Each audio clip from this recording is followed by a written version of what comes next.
আকাশপথে হামলা চালিয়ে ইরানকে কাবু করতে না পেরে স্থল অভিযানের ভয় দেখিয়ে আসছিল যুক্তরাষ্ট্র, কিন্তু ওয়াশিংটনের সেই জুজুর ভয়কে যেন পাত্তাই দিচ্ছে না খামেনির দেশ। বৃহস্পতিবার মার্কিন সংবাদ মাধ্যম এনবিসি নিউজ ইরানি পররাষ্ট্রমন্ত্রী আব্বাস আরাগজির কাছে জানতে চায় যুক্তরাষ্ট্রের সম্ভাব্য স্থল অভিযান নিয়ে তারা উদ্বিগ্ন কিনা। জবাবে ইরানের পররাষ্ট্রমন্ত্রী জানিয়ে দেন ইরান এটার জন্য অপেক্ষা করছে।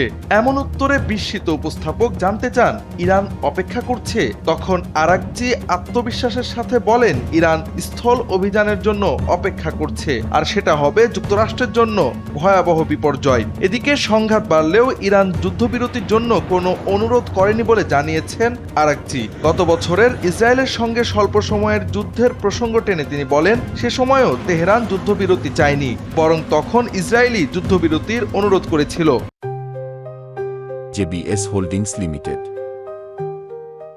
তার মতে বর্তমান সংঘাতে ইরানের লক্ষ্য কেবল দেশের বিরুদ্ধে চালানো অবৈধ কর্মকাণ্ডের প্রতিরোধ করা। তিনি বলেন এই যুদ্ধে কোনো বিজয়ী নেই, প্রতিরোধ করতে পারাই আমাদের জয়। গত 28 ফেব্রুয়ারি থেকে যুক্তরাষ্ট্র ও ইসরায়েল ইরানের ওপর হামলা শুরু করার কয়েকদিন পর তার এই মন্তব্য সামনে আসলো। মূলত যুক্তরাষ্ট্রের স্থল পথে হামলার হুমকির জবাবে তিনি এমন মন্তব্য করেন।